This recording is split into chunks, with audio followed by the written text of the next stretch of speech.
Amalan pertama, Quran. Minimal mulai harimu baca Quran, tutupi harimu baca Quran. Yang kedua, ikuti muazzin. Sama juga disertai doa azan karena jaminan dapat syafaat Nabi Muhammad SAW. Yang ketiga, jangan tinggalkan qabliyah subuh sesudah azan. Walaupun anda bangun telat, melaksanakan salat subuhnya tetap didahulukan dengan salat sunnahnya. Terus yang keempat, witir. Jangan lewat satu malam belum witir. Walaupun anda bisa laksanakan witir habis salat sunnah ba'diyah isya atau sebelum tidur anda di rumah bisa laksanakan witirnya. Terus yang kelima, ayat kursi setiap habis salat fardu. Mudah-mudahan insyaAllah amalan ini yang sederhana mudah-mudahan bisa kita jaga. Walaupun sederhana tapi saya yakin akan membantu menjadikan banyak perubahan dalam kehidupan kita. Akan bertambah keberkahan, ketenangan. Kita akan merasa jauh lebih sejuk, bahkan jauh lebih nikmat untuk kita beri. Assalamualaikum warahmatullahi wabarakatuh. Waalaikumsalam warahmatullahi wabarakatuh. Alhamdulillahi Rabbil Alamin. Ashhadu an la ilaha illallah wahdahu la sharika lah waliyus salihin wa ashhadu anna sayyidana wa nabiyyana Muhammadan abduhu wa rasuluh as-sadiqul amin. Allahumma salli wa sallim wa barik ala sayyidina Muhammad wa ala alihi wa sahbihi wa man tabi'ahum bi ihsanin ila yaumiddin.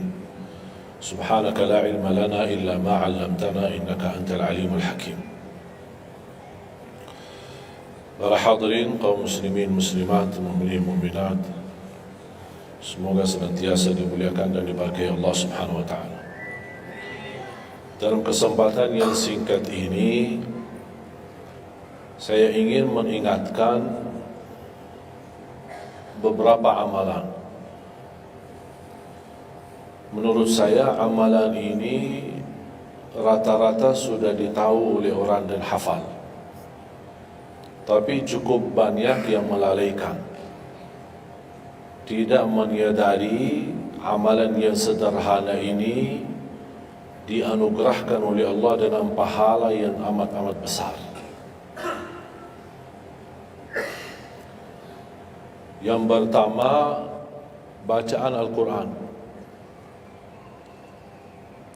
Banyak orang yang malas membaca karena tidak bisa baca atau alasan tidak mengerti artinya.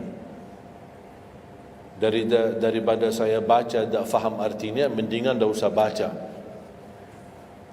Itu bisikan syaitan. Yang membisiki seperti ini adalah syaitan. Buat apa kamu baca? Kan kamu tak faham. Mendingan tak usah baca, supaya kita meninggalkan bacaan Al-Quran. Sedangkan dijanjikan oleh Allah SWT dan juga Rasulullah SAW, setiap satu huruf 10 kebaikan, bukan setiap amal. Semua hitungannya dengan amal. Salat 5 waktu dapat pahala 50, salat duha dapat pahalanya, salat qiyamul lail ada pahalanya, sunnah fajar sebelum azan, sudah azan, sebelum salat, itu pahalanya sama dengan dunia dan seisinya, seluas dunia dan seisinya. Ini sunnahnya. Kira-kira gimana yang wajib? Rasulullah SAW bersabda di hadis yang sahih, la aqulu alif lam mim harf, walakin alifun harf wa lamun harf wa mimun harf. Alif lam mim bukan satu huruf, tapi alif satu huruf, lam satu huruf, mim satu huruf. Cuba kalau kita baca setiap hari satu halaman aja, berapa kita mendapatkan nilai pahala? Hitung, silakan. Bawa kalkulatornya dan hitung sendiri. Tak ada yang sia-sia di sisi Allah. Membaca Al-Quran walaupun tidak memahami isinya, tetap terhitung setiap satu huruf 10 kebaikan. Berarti anda tidak sia-sia membaca Al-Quran walaupun tidak faham. Ada orang membaca tapi berbata-bata. Dia merasa salah bacaannya, keliru. Dia sudah berusaha belajar tapi itu kemampuannya. Didatangi syaitan, dibisikin, salah mulu bacaan kamu, tak benar bacaan kamu, wakaf tidak benar, panjang pendeknya tak benar, apalagi hukum tajwid tak benar. Bisa keliru, bisa dosa. Astagfirullah, dosa ya. Udah, terima kasih syaitan. Malah dia terima kasih lagi sama syaitan. Dibisikin, didengarin, diterima, langsung dia rubah, tidak baca. Alasannya takut dosa. Padahal ada berita gembira dari Rasulullah SAW, al-mahiru bil-Qur'ani ma'as safaratil kiramil barara, yang mahir dalam membaca Al-Quran, nanti di hari kiamat dia bersama malaikat safara kiram barara. Terus ya Rasulullah, gimana keadaan yang berbata-bata itu, gimana? Walladhi yatata'ta'u fi wa huwa alaihi syaq lahu ajran. Barang siapa yang membaca tapi masih berbata-bata dalam bacaannya, bukan dosa, justru 2 pahala. Satu, karena dia mau baca Al-Quran. Kedua, karena ada berbata-bata, kesulitan dalam membaca. Allah menghargai kesulitan, Allah berikan pahala. Berarti tidak ada rugi sama Al-Quran. Semenjak saya mengambil keputusan tidak memegang HP, saya sadari betapa banyak kita rugi berjam-jam, berhari-hari, berminggu-minggu, bahkan bertahun-tahun kita jauh dari Al-Quran. Aku heran ketika mendengar ada orang yang bisa lewat 1 bulan tapi tidak khatam Al-Quran. 1 bulan, 30 hari, berarti minimal setiap hari 1 juz. Dikali 30 hari, 30 juz. Ada orang 1 tahun dah khatam-khatam. Syukur kalau khatam di bulan suci Ramadan. 1 kali. Habis Ramadan, dia tutup Al-Quran. Mohon maaf, ketemu lagi di tahun depan. Pas Ramadan lagi. Ini keadaan kita. Makanya orang berkata, negeri kita bermasalah terus, negeri kita politiknya begini, negeri kita selalu ada ini. Perbuatan tangan kita. Di mana kita jauh hubungan kita sama Allah, Allah hantarkan musibah. Sampai kita sadar memperbaiki hubungan kita sama Allah. Salatnya, Qur'annya, ibadahnya. Itu kunci memudahkan dan mengatasi semua masalah. Silahkan rubahkan pemimpinnya berkali-kali, rubahkan aturan negaranya berkali-kali, tidak akan bisa terjadi kebaikan kecuali hubungan kita dari Allah Subhanahu wa taala. Semakin baik hubungan kita, semakin dekat, Allah yang urus. Tapi kalau kita mengurus sendiri dan kita jauh dari Allah, ya silakan. Kata Allah, silahkan. Wakaltuhu ila nafsi. Aku tinggalkan dia untuk dirinya sendiri. Dan siapa kira-kira yang bisa mengurusi dirinya kalau bukan bertolongan Allah SWT?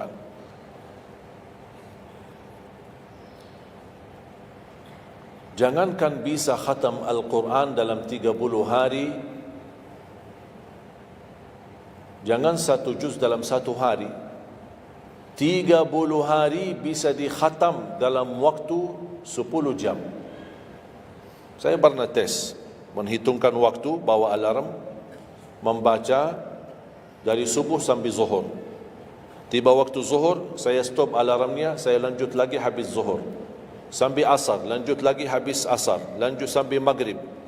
Berapa saya habis khatam 30 juz? Bagi orang yang lancar bacaannya, tidak berbata-bata, bacaannya lancar, hurufnya jelas, tajwidnya bagus, tidak terlalu cepat, standar, sebagaimana bacaan tadi salat Isya, itu namanya standar, hadar, tapi disempurnakan tajwid, tidak boleh cepat dan tidak boleh terlalu lambat.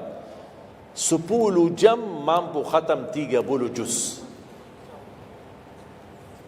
Saya punya teman sekolah di Madinah, dia berhasil khatam 30 juz dalam waktu 7 jam 49 menit. Makanya aku heran kalau ada orang berkata 1 bulan, mana bisa ya? Tahu enggak ya, apa yang membuat masalah kita kenapa tidak bisa khatam Al-Quran? Karena suka lihat halaman belakang. Begitu buka baru mulai Al-Baqarah, Alif Lam Mim Dzalikal, buka terus halamannya. Sambil baca kita buka 600 sekian, kapan habisnya? Hudan lil muttaqin, sadaqallahul azim. Sudah langsung sadaqah, karena sudah merasa berat. Dia menghitung halaman belakang sedangkan dia baru aja mulai 1 ayat. Dia langsung sadaqallahul azim. Syaitan tidak mungkin dan tidak senang melihat kita sering membaca Al-Quran. Kalau orang dulu susah baca Al-Quran wajar, karena susah menemukan Quran. Zaman sahabat cari kulit unta untuk tuliskan ayat yang Allah turunkan. Ada potongan ayat di Sayyidina Utsman, ada potongan ayat di Sayyidina Abu Bakar, ada potongan ayat di sana sini. Cuba kumpulkan, susah. Makanya semuanya larinya kepada sahabat yang begitu datangnya wahyu, mereka langsung mendengar dari Rasul, langsung bisa hafal.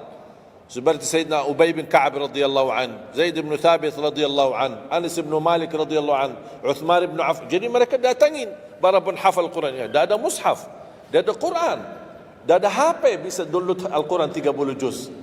Gimana?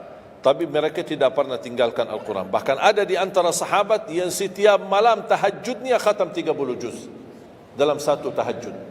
Cuba bayangkan, kira-kira alasan kita apa?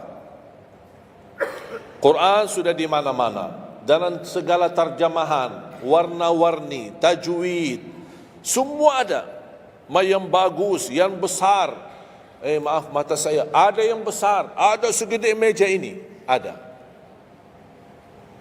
Susah menemukan, alhamdulillah HP bisa sekarang isinya 30 juz, bisa dibawa kemana-mana, tak usah pusing mencari Al-Quran. Semua kemudahan, semestinya kita mampu mengalahkan sahabat Rasul. Karena kita semua fasilitas ada. Apa yang kita mau bilang sama Allah? Ada seorang, mungkin Bapak Ibu pernah nonton di acara Hafiz Indonesia. Namanya Kaila. Buta. Dia setiap hari, saya tanya, kamu berapa murajaah bacaan Quran setiap hari? 5 sampai 7 juz. Buta. 5 sampai 7 juz. Saya kaget. Tak panyakan. Kan kasihan kamu. Dan kebetulan kamu sudah punya uzur. Kalau tidak baca Al-Quran sama sekali, ana yakin Allah maafkan. Buta, dah bisa. Tahu enggak jawabannya apa?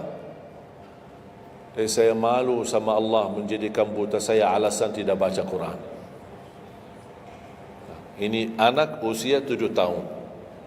Malu sama Allah menjadikan buta, padahal ini ujian. Butanya dari Allah, bukan dari dirinya. Tapi dia malu menjadikan buta itu alasan tidak baca Quran. Bertanya saya, alasan antum apa? Apa alasan?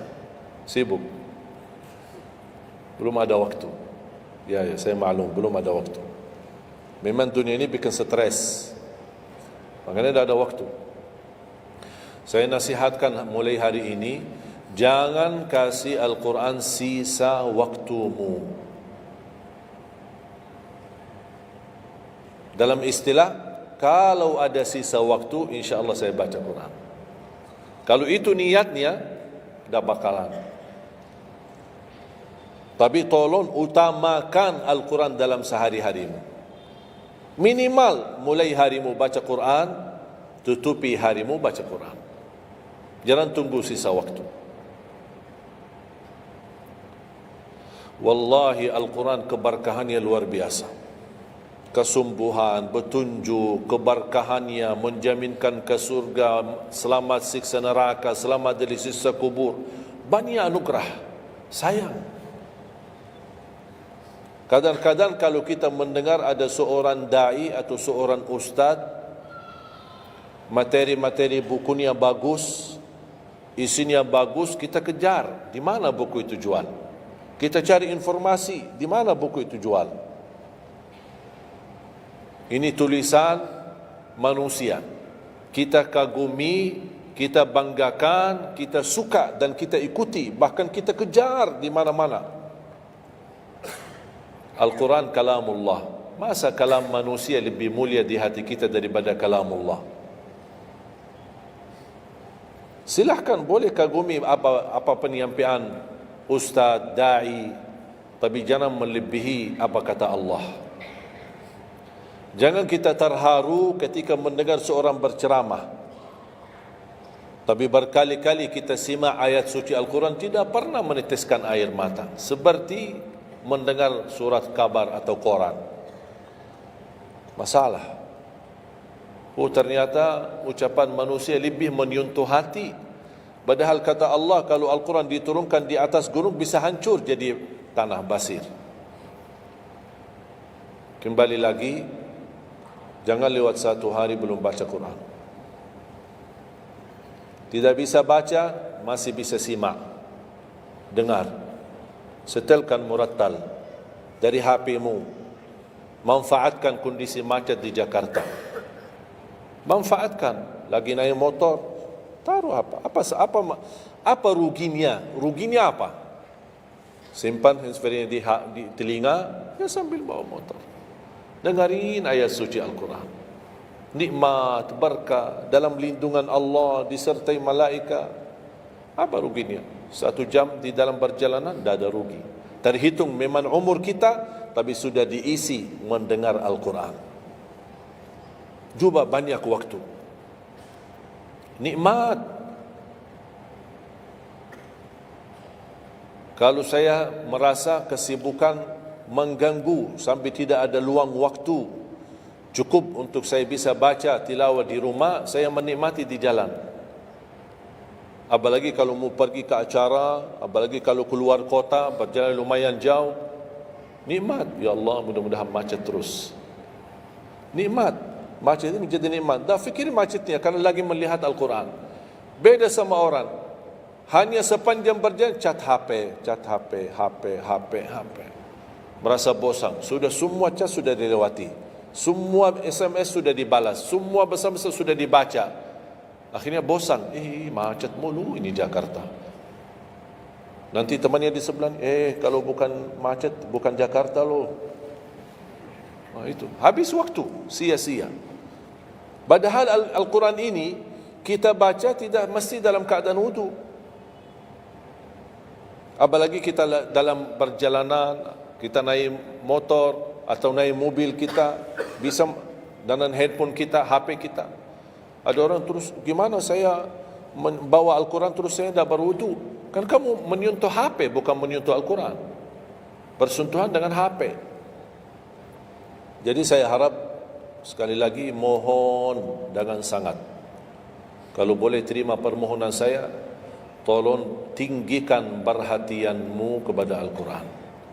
Ingin berkah rezeki, berkah umur, sihat wal afiat, bahagia selamat dunia akhirat, tolong perhatikan Al-Quran. Semakin banyak perhatian kamu kepada Al-Quran, semakin banyak perhatian Allah kepadamu. Terserah kamu milih. Mau dapat perhatian dari Allah cuma 1 jam, ya udah 1 jam aja baca Quran. Mau perhatian dari Allah selalu, udah selalu bersama Al-Quran. Karena ini Al-Quran kalamullah, bukan makhluk, bukan diciptakan, diturunkan.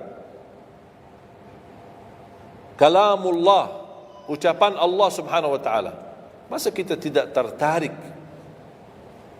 Cukup karena ini kalamullah, itu sudah cukup membuat kita tertarik. Masa kalam manusia lebih kita tertarik daripada kalamullah? Belum apalagi dijadikan setiap satu huruf 10 kebaikan.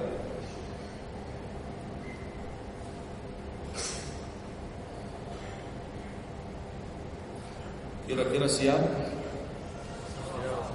Minimal mulai harimu baca Quran, tutupi harimu baca Quran. Habis bangun, sebelum beraktivitas baca. Baca apa? Bebas.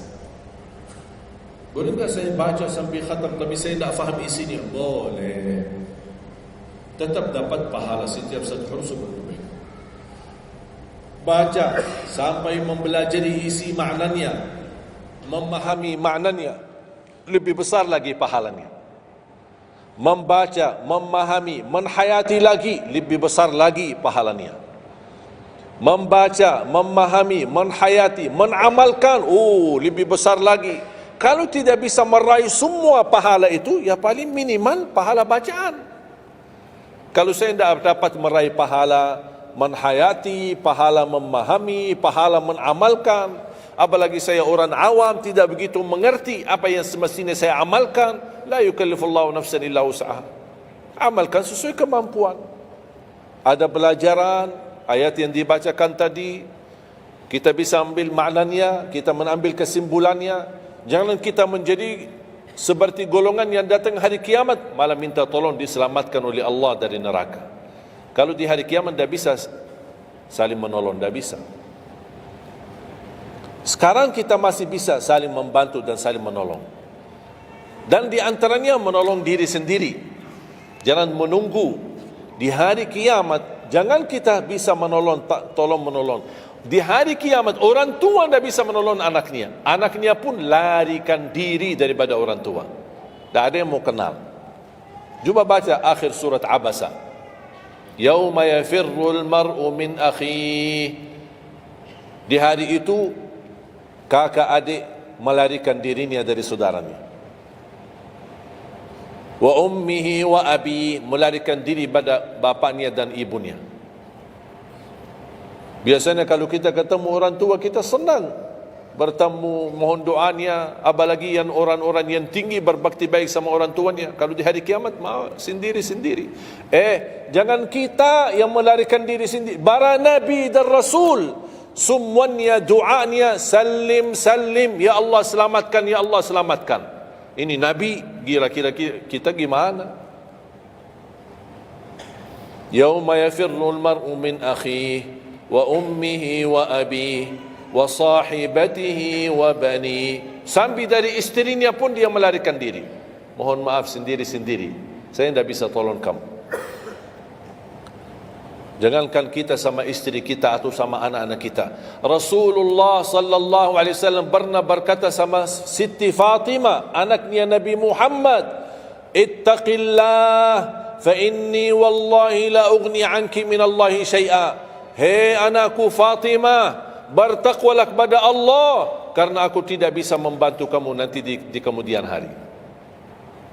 Sendiri-sendiri, salim salim, selamatkan ya Allah.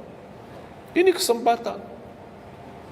Sebelum kita menjadi na'udzubillah salah alamat daripada ke surga menjadi ke neraka, kita sekarang perbaiki kemana arahan kita, kemana jalan kita.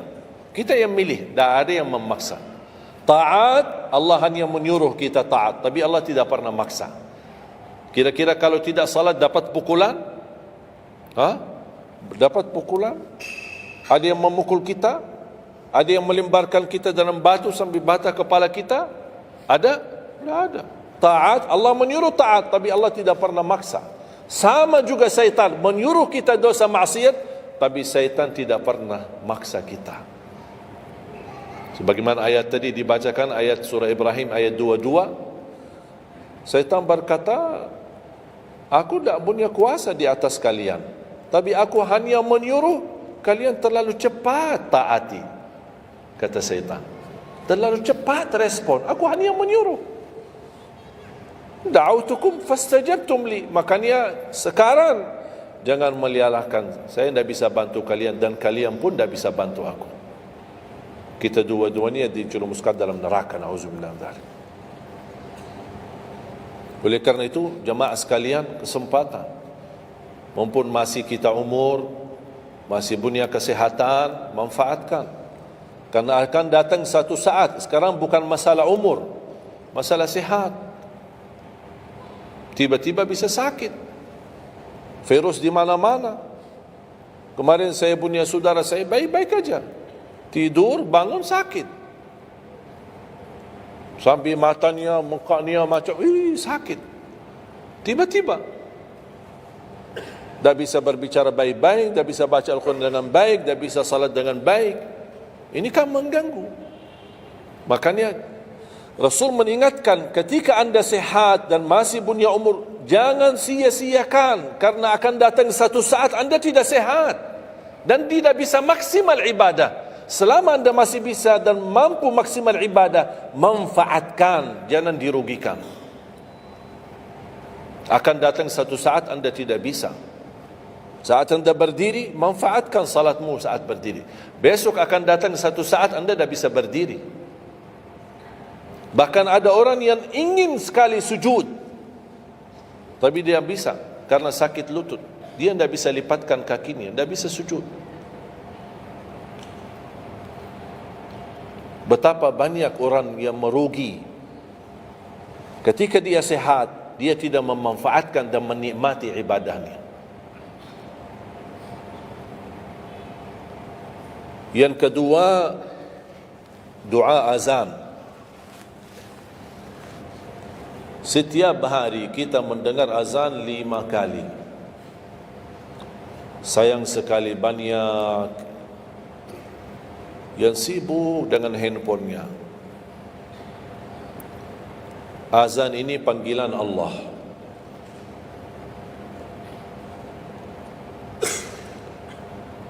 Barang siapa, kata Rasulullah SAW, mengikuti perkataan muazzin,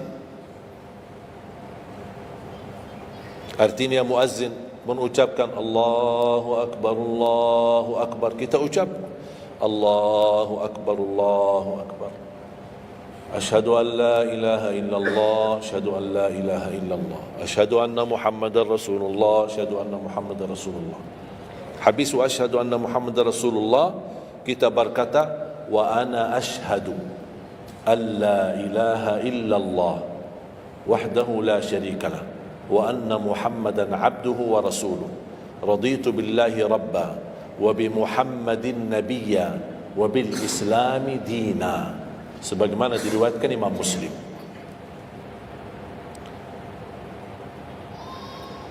Hayya 'alas salah, kita jawab la haula wala quwwata illa billah. Apa hikmahnya di sini la haula wala quwwata illa billah? Ya Allah, kami tidak punya daya dan kekuatan untuk menghadiri panggilan-Mu kecuali dengan pertolongan-Mu ya Allah. Karena hayya 'alas salah butuh gerak, bergerak, datang. Hayya 'alas salah, panggilan, hey mari salat. Ya Allah, la haula wala quwwata illa billah. Ya Allah, kami tidak punya kemampuan menghadapi godaan dunia, menghadapi hawa nafsunya, menghadapi malas kecuali dengan kekuatan-Mu ya Allah. La haula wala quwwata illa billah. Meraih kemenangan, meraih kemuliaan, hayya 'alal falah. Ya Allah, kami tidak mampu meraih kemuliaan itu kecuali dengan kekuatan dan izin-Mu ya Allah. Allahu Akbar, kita ucapkan Allahu Akbar. La ilaha illallah, kita ucapkan la ilaha illallah. Habis itu apa? Apa kata Rasulullah SAW di hadis yang diriwayatkan Imam Bukhari? Thumma salla alayya, selepas itu dia bersalawat kepada Nabi Muhammad. Allahumma salli ala Muhammadin wa ala ali Muhammad. Bagi Sayyiduna boleh, tidak bagi Sayyiduna boleh. Selepas itu doa, Allahumma rabba hadhihi ad-da'wati at-tammah was-salati al-qa'imah ati Muhammadan al-wasilata wal-fadilah wab'athhu maqaman mahmudan alladhi wa'adta. Ini ucapan yang saya sampaikan di Sahih Bukhari. Ada riwayat-riwayat yang lain, Allahumma rabba hadhihi ad-da'wati at-tammah was-salati al-qa'imah ati sayyidina Muhammadan al-wasilata wal-fadilata wad-darajata al-'aliyata ar-rafi'ata min al-jannah wab'athhu maqaman mahmudan alladhi wa'adta innaka la tukhliful mi'ad. Innaka la tukhliful mi'ad. Tambahannya diriwayat Imam An-Nasai dan semuanya sahih. Mau milih mana yang anda hafal, mana anda biasakan, silakan. Mau ambil hadis yang diriwayatkan Imam Bukhari boleh, mau ambil yang diriwayat Imam Nasai boleh. Asal jangan sampai begitu dengar azan tidak mengikuti muazzin dan sia-siakan doa itu. Padahal doa sederhana. Siapa yang tidak hafal? Setiap ditayangkan azan di TV selalu dibacakan Allahumma rabb hadhihi ad-da'wati at-tammah was-salatil qa'imah. Saya pernah tanya guru saya, seandainya ketika saya mendengar azan tapi terlalai dengan kesibukan atau telefon mendadak atau apalah urusan, baru saya menyadari ketika muazzin sampai ke hayya 'alas salah, saya belum mengikuti dari awal. Gimana caranya biar saya tidak rugi dalam pahala? Kata guru saya, ulang sendiri dari awal. Allahu Akbar, Allahu Akbar, Allahu Akbar, Allahu Akbar, asyhadu an la ilaha illallah, asyhadu an la ilaha illallah, asyhadu anna Muhammadar Rasulullah, sampai mendapat mengikuti muazzin dalam sisa azannya. Begitu selesai baca doa yang saya tadi sampaikan, apa kata Rasulullah? Barang siapa yang mengamalkan ini, faqad hullat lahu syafa'ati yaumal qiyamah, dijamin dapat syafaatku. 5 kali kesempatan tertulis nama kita, jaminan dapat syafaat Nabi Muhammad, tapi kita sia-siakan. Siapa yang tidak mau syafaat Nabi Muhammad? Ini kesempatan. Jangan tunggu hari kiamat baru saya minta, ya Rasulullah tolong syafaatkan. Ini Rasul sudah menawarkan ini sekarang. Mau enggak dapat syafaatku? Ikuti muazzin dan baca doa azan, kemudian dapat syafaatku. Berapa minit? Tak sampai 2 minit. Ikuti muazzin, selesai azan, doa ni dah sampai 2 minit. Allahumma salli ala Muhammad wa ala ali Muhammad, Allahumma rabbi da'wati tamma was salatil qa'imah ati Muhammad, dan sampai akhir, innaka la tukhliful mi'ad. Berapa lama? 2 minit, 3 minit? Dah apa-apa 5 minit. Tapi dapat jaminan syafaat Nabi Muhammad. Hanya waktunya cuma 5 minit. Kira-kira siap? Mulai hari ini. Menurut saya, yang saya sampaikan wallahi sederhana, sangat sederhana, tapi butuh perhatian aja, butuh perhatian. Yang ketiga, jangan tinggalkan sunnah qabliyah subuh. Walaupun anda malas menjaga sunnah qabliyah ba'diyah. Kalau anda merasa diri malas, banyak kan ada sunnah qabliyah ba'diyah. Kan ada sunnah qabliyah zuhur, ba'diyah zuhur, ada qabliyah ba'diyah maghrib, ba'diyah isya, qabliyah subuh. Kalau anda merasa malas melaksanakan sunnah-sunnah, minimal jangan tinggalkan sunnah subuh. Pahalanya lebih besar daripada dunia dan seisinya. Walaupun anda telat bangun, sudah kesiangan, tetap wajib ambil air wudu, laksanakan sunnahnya, baru salat subuhnya. Walaupun anda bangun jam 11 siang. Tetap banyak orang karena ketiduran dan terlewat waktunya, dia tidak salat subuh. Terus ini hutang, wajib bayar. Dan tidak bisa besok ganti subuh 2 kali. Tidak ada di dalam agama. Subuh, ya udah, ya Allah, nawaitu salat subuh yang kemarin karena saya ketiduran lillahi ta'ala. Sudah bisa. Apa kata ini? Bukan, mohon maaf, ini bukan kata saya supaya orang jadi ini pendapat baru. Bukan kata saya, tapi kata Rasulullah SAW. Bukan kata Majlis Ulama Indonesia, bukan kata saya, bukan kata siapa-siapa.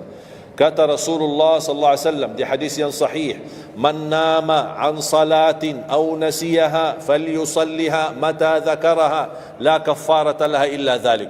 Ya Allah, terima kasih ya Rasulullah. Sepertinya Rasul sudah diberitahu umatnya bakal ketiduran banyak dari salat. Maka dia sudah diberikan solusi.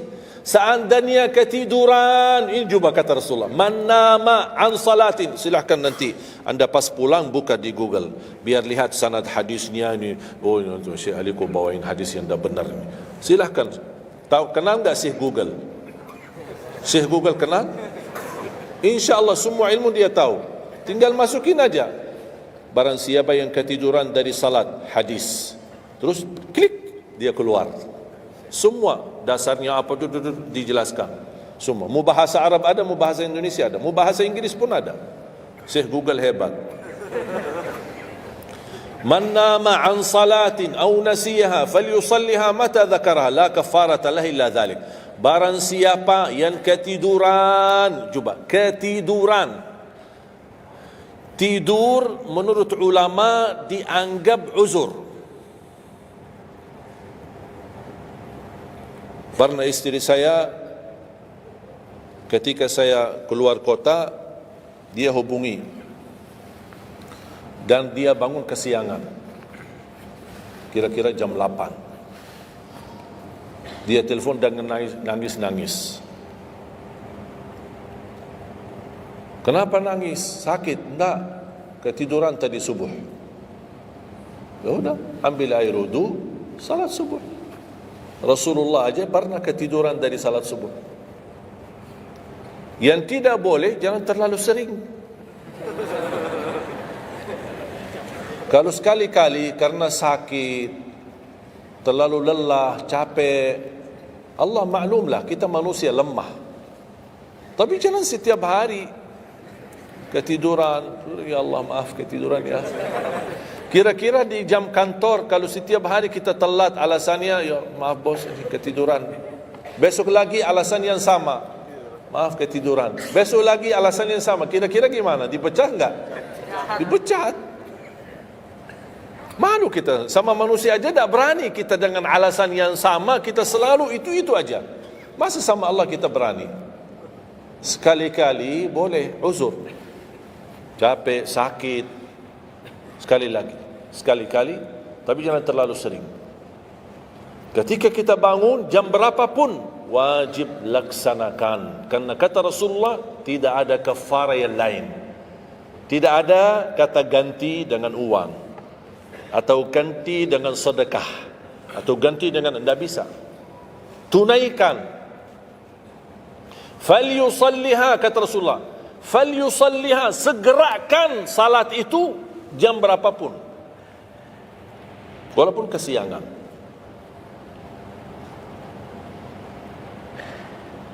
Jelas?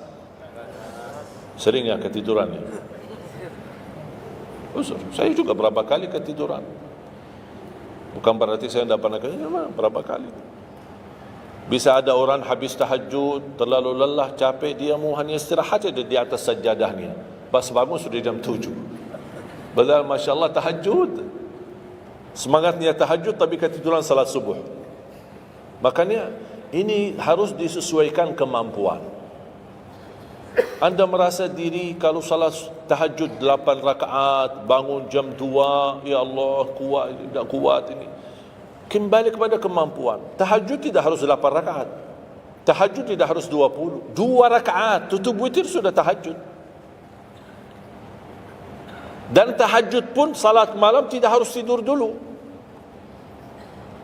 Ada orang, harus tidur, walaupun tutup mata sebentar terus buka lagi.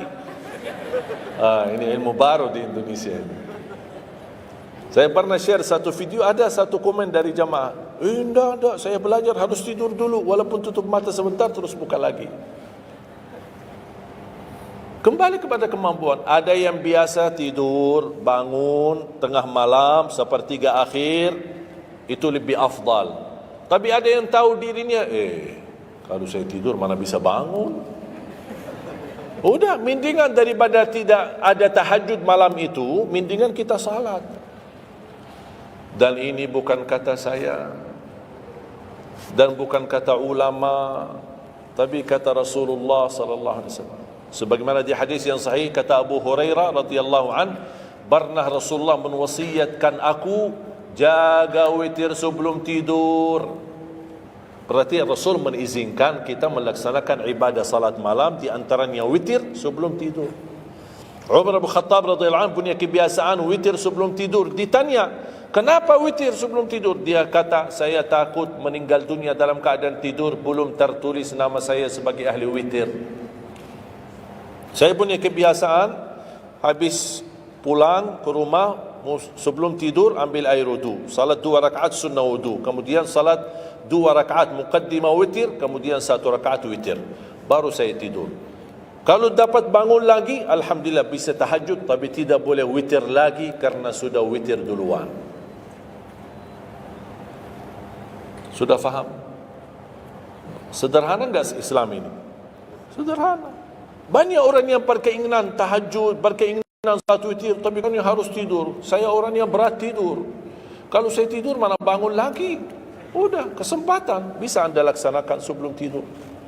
Ada orang yang memang tidurnya aja akhir, jam 12, jam 1 baru dia bisa tidur. Ya mendingan daripada tidak salat malam sama sekali, mendingan salat dulu baru tidur. Dapat bangun, alhamdulillah. Tidak dapat bangun, sudah tertulis namamu, sudah salat, sudah ahli witir. Inna Allaha witir, yuhibbul witir, fa'autiru. Allah maha witir, Allah maha witir, Allah cinta witir, jagalah witir.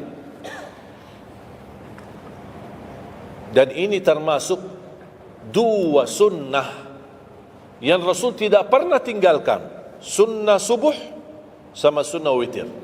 Sakit, sehat, mukim, di dalam kota, musafir, keluar kota, perang, aman, damai, tetap tidak pernah tinggalkan 2 sunnah itu. Sunnah subuh sama sunnah witir. Itu kebiasaan Rasulullah SAW. Kalau anda merasa pun sakit, tidak bisa berdiri, tidak bisa qiyam, bisa anda laksanakan witir dalam kondisi duduk. Yang terakhir, ayat Al-Kursi.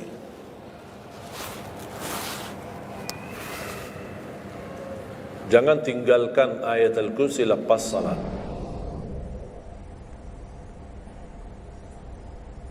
Jangan tinggalkan ayat kursi lepas salat. Salat wajib. Sama ketika mau tidur. Cuma satu ayat. Tapi tahu nggak pahalanya apa? Kan habis salat kan ada zikir-zikir kan? Istighfar, tasbih dan yang lain-lain. Di antaranya baca ayat kursi. Tahu nggak pahalanya apa? Ada yang pernah baca pahalanya apa? Barang siapa yang membaca ayat al-kursi setiap habis salat fardu, laisa bainahu wa bainal jannati illa an yamut. Tidak ada sesuatu yang mampu menghalanginya masuk surga kecuali menunggu mati. Cuma baca ayat kursi. Dan ketika mau tidur, lagi buru-buru, ada meeting, ada rapat, ada urusan mendadak, habis salat, astaghfirullah, astaghfirullah, astaghfirullah, Allahumma antas salam wa minkas salam, sampai selesai, langsung baca ayat kursi. Terus subhanallah itu yang lain-lain gimana? Dapat apa? Sambil jalan naik motor, subhanallah, subhanallah, subhanallah, subhanallah, sambil jalan. Subhanallah ada riwayat 33, ada riwayat 25, ada riwayat 10, minimal 10. Subhanallah 10 kali, alhamdulillah 10 kali, Allahu Akbar 10 kali. Itu yang paling sederhana. Saya bagikan ini biasanya kalau saya isi di kementerian atau di pejabat, saya kasih zikir-zikir begitu. Pak, subhanallah cuma 10 kali. Biasanya kita tahu 33. Lah ini khusus buat pejabat. Yang penting zikir supaya jangan tinggalkan. Zikir.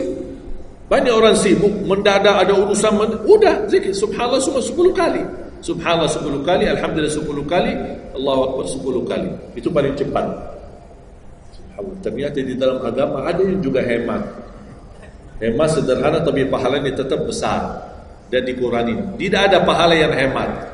Semuanya pahala sempurna, semuanya pahala agung, sempurna dan luar biasa dahsyat balasan Allah Subhanahu wa taala. Makanya jangan disia-siakan. Yang sederhana ini, makanya saya buat buku 20 amalan ringan tapi pahalanya sangat menakjubkan. Karena selama saya di Indonesia, saya sudah tahu prinsip orang Indonesia. Orang Indonesia tidak suka yang ribet-ribet. Yang ribet-ribet tidak suka. Yang susah-susah tidak suka. Orang Indonesia mau mudah yang ingat, mudah dihafal, mudah diamalkan dan masuk surga. Itu orang Indonesia. Ya, jadi yang susah-susah, iya gimana ini suruh baca 1000 kali? Mana ada waktu 1000 kali? Baca ada sudah 100 kali, udah ngantuk. Saya kasih yang sederhana. Kenapa saya kasih? Karena kemampuan beda-beda. Ada yang tekadnya tinggi, kemampuannya luar biasa dahsyat, bisa ribuan kali dia berzikir, dia silakan. Tidak ada yang melarang kita berzikir, bebas berapapun. Tapi ada yang malas. Udah. Jadi alhamdulillah di dalam ajaran Islam kita ada malas ya ini malas. Makanya saya bikin 20 amalan dan ini buku 20 amalan ringan, pahalanya sangat menakjubkan. Pahalanya sangat besar walaupun amalannya ringan, mudah, sederhana. Dan buku ini hanya laku di Indonesia, tidak laku di Arab. Karena cocok dengan budaya Indonesia, saya sudah hafal. Dan sama dengan bacaan. Mohon maaf tadi kepanjangan Isya. Pas begitu saya ingat merindukan kota Madinah, suasana Madinah. Pas di rakaat yang kedua saya saya di Indonesia. Makanya saya tidak jadi panjang rakaat kedua, biar lebih cepat. Karena memang budaya ini tidak bisa panjang-panjang, lama-lama tidak bisa. Kalau kulhu bisa dibagi dua, terima kasih. Kita lihat tarawih kan salah satu contoh tarawih. Walaupun 23 rakaat jumlahnya banyak, tapi ayatnya pendek. Al-hakum qul al-asr qul al-humazah qul. Ini budaya. Kita kan hormati budaya, harus belajar. Walaupun ada sekarang ada beberapa masjid yang panjang, ya hakim balik kepada kemampuan, tapi tidak boleh saling menyalahkan. Ada orang yang suka, ada saya mau yang qul, ya udah sana. Masih qul di sana, masih kita kan. Yang penting kita bisa jaga salat. Dan yang terpenting dalam salatnya adalah yang terjaga kekhusyuan. Bukan masalah jumlahnya, bukan masalah kepanjangannya, tapi kekhusyuan. Tumaknina, karena tumaknina rukun dalam ibadah salat. Sama seperti rukun qiyam, rukun baca al-fatihah. Tumanina. Apa itu tumanina? Ketenangan dalam salat. Bacaannya tenang, gerakannya tenang. Bukan kejar-kejaran. Imamnya baru baca al-fatihah, sudah amin. Imam makmum belum selesaikan ini, terus dikejar imam. Imam Allahu Akbar, sami'allahu hamdah, Allahu Akbar, Allahu Akbar, Allahu Akbar. Imam makmum jadi kasihan.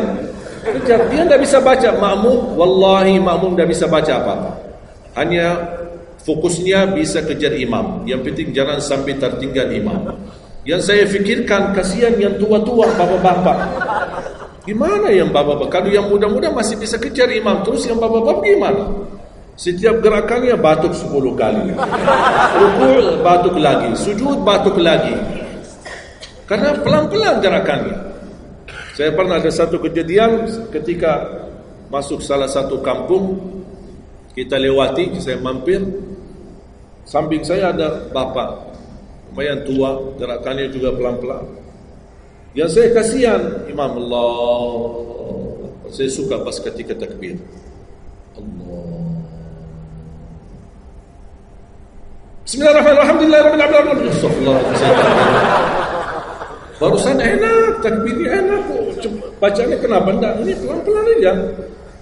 Santai aja, santai. Walaupun baca satu ayat dua, bukan masalah berapa banyak bacaannya.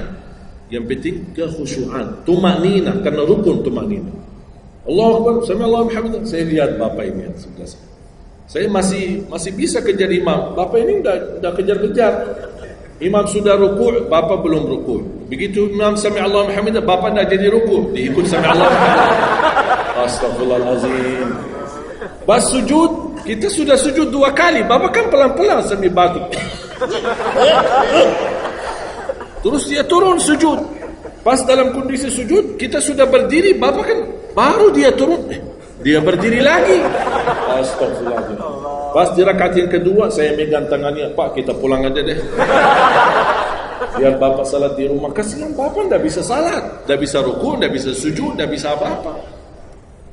Makanya tumanina bukan wajib, bukan sunnah, tapi rukun dalam salat. Dan tidak sah, walaupun salat sunnah, tidak sah salatnya seorang kalau dia tidak membawa tumanina. Tidak sah.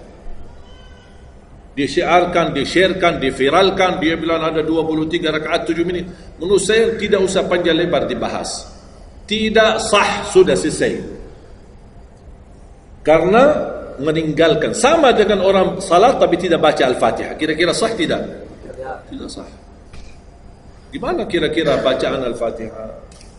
Oleh karena itu jemaah sekalian, mari kita sama-sama. Apalagi tidak lama lagi kita menyambut bulan suci Ramadan.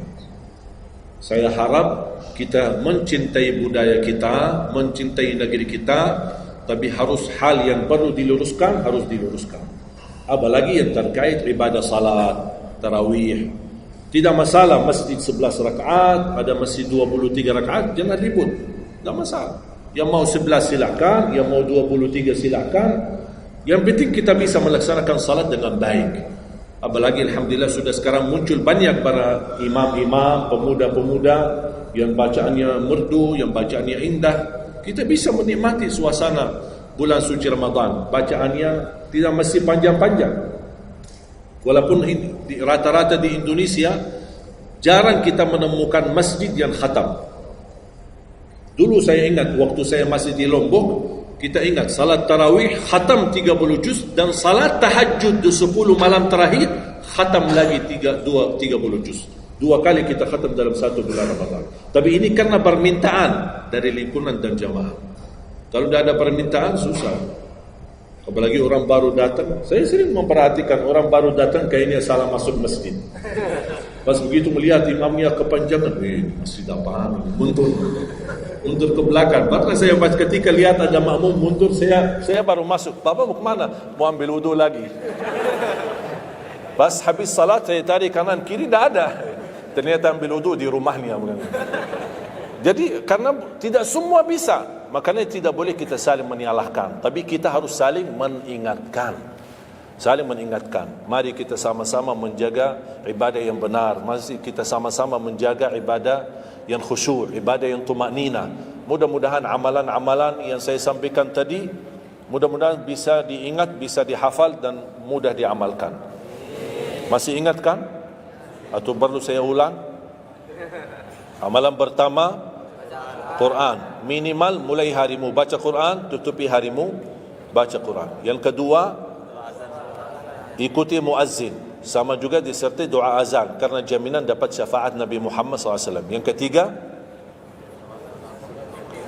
jangan tinggalkan qabliyah subuh sesudah azan. Walaupun anda bangun telat, melaksanakan salat subuhnya tetap didahulukan dengan salat sunnahnya. Terus yang keempat, witir. Witir, jangan lewat satu malam belum witir. Walaupun anda bisa laksanakan witir habis salat sunnah ba'diyah isya atau sebelum tidur anda di rumah bisa laksanakan witirnya. Terus yang kelima, yang keenam, ayat kursi setiap habis salat fardu. Mudah-mudahan insyaAllah amalan ini yang sederhana mudah-mudahan bisa kita jaga. Walaupun sederhana tapi saya yakin akan membantu menjadikan banyak perubahan dalam kehidupan kita. Akan bertambah keberkahan, ketenangan. Kita akan merasa jauh lebih sejuk, bahkan jauh lebih nikmat untuk kita beribadah. Baru saya ingat satu hal, sedekah. Kalau bisa sedekah subuh. Pengalaman saya dari semua pelajaran yang saya pelajari, saya menemukan sedekah semua waktu baik. Jumat, waktu majlis ilmu, habis majlis ilmu, semua sedekah itu baik. Tapi saya menemukan sedekah subuh itu yang paling baik, yang paling dahsyat, yang paling cepat terkabul hajat kita. Kenapa sedekah subuh dahsyat? Karena setiap waktu subuh Allah turunkan malaikat, tugasnya cuma satu, mendoakan orang yang berinfak di subuh hari. Tidak usah upaya dan susah cari orang miskin di subuh hari. Mulai malam ini anda sediakan kotak amal dalam rumahmu, atau anda bisa pinjam seperti kotak amal ini Darut Tauhid ya, dari ini bisa anda pinjam atau minta sama Darut Tauhid. Anda bisa simpan di rumah. Setiap habis subuh sebelum beraktivitas isi sedekah. Yang lebih dahsyat lagi, sedekah yang disertai doa. Karena wallahi terjamin doamu terkabul dengan wasilah sedekah subuh. Sakit, ya Allah, aku mohon dengan berkat sedekah ini sembuhkan penyakitku. Kalau orang tua yang sakit, doakan orang tua. Ya Allah, dengan berkat sedekah subuh ini sembuhkan orang tua saya. Mencari jodoh, mencari kerjaan, apapun masalah yang anda hadapi, masalah hutang, masalah apapun. Orang tua sudah meninggal, ya Allah aku mohon dengan berkat sedekah ini titipkan pahala sedekah ini untuk kedua orang tuaku. Apa saja, mau hafal Al-Quran, tapi kalau boleh saya usulkan, satu kali sedekah fokus satu hajat. Jangan sedekahnya koin tapi doanya sampai terbit matahari. Malu sama Allah. Kelamaan doanya, sampai malaikat tulis doanya, kelamaan. Banyak sekali doa. Satu kali doa, satu kali hajat, satu kali sedekah. Sesuaikan. Bukan Allah tidak bisa, Allah maha bisa menolong kita, tapi kita malu. Masa kita sedekah begitu saja tapi kita minta panjang lebar. Ya, tolong disesuaikan. Tapi rutin, wallahi dahsyat. Antum insyaAllah akan merasakan sedekah subuh, subhanallah. Setiap jamaah yang saya sampaikan, termasuk ada keluarga yang sudah lama menikah, tidak punya keturunan, saya memberikan amalan ini. Suami istri masing-masing mengamalkan, isi sedekahnya, ya Allah aku mohon dengan berkat sedekah ini karunialah kepada kami keturunan. 17 tahun mereka tidak punya keturunan. Alhamdulillah 6 bulan kemudian saya dapat berita gembira dari mereka, kabar baik, alhamdulillah istrinya positif hamil. Sedekah subuh luar biasa dahsyatnya. Sedikit tapi rutin. Sampai insyaAllah kita dipanggil oleh Allah, mudah-mudahan dalam keadaan husnul khatimah. اللهم اغفر لنا ولوالدينا ولجميع المسلمين والمسلمات والمؤمنين والمؤمنات الأحياء منهم والأموات. Allahumma ya Allah, jadikan pertemuan ini membawa barakah bagi kami, jadikan sisa umur kami lebih baik daripada yang sudah lalu, jadikan segala perjuangan kami, sedekah kami, infak kami, amalan salih kami menjadi pahala besar di sisi-Mu ya Allah, menjadikan membawa syafaat bagi kami di hadapan-Mu hari kiamat. akhiri hayat kami dengan husnul khatimah. Ampuni dosa kami, ampuni kedua orang tua kami. Ya Allah, aku mohon untuk semua jemaah yang hadir, selepas majlis ini masing-masing pulang sudah diampuni segala dosanya, disucikan hatinya, dibersihkan jiwanya, diselamatkan setiap langkah-langkahnya. Jadikan kami semua penghafal Al-Quran, berakhlak akhlakul Quran, menjadi ahlul Quran, pencinta Al-Quran, dan di hari kiamat mendapatkan syafaatnya Al-Quran. Birahmatika ya arhamar rahimin. Rabbana atina fid dunya hasanah wa fil akhirati hasanah wa qina adzaban nar. Wa sallallahu ala sayyidina nabiyina Muhammad wa ala alihi wa sahbihi baraka wasallam. Walhamdulillahi rabbil alamin. Akhirul kalam, subhanakallahumma bihamdika asyhadu an la ilaha illa anta astaghfiruka wa atubu ilaik. Assalamualaikum warahmatullahi wabarakatuh. Assalamualaikum. Bersama Saling Sapa TV.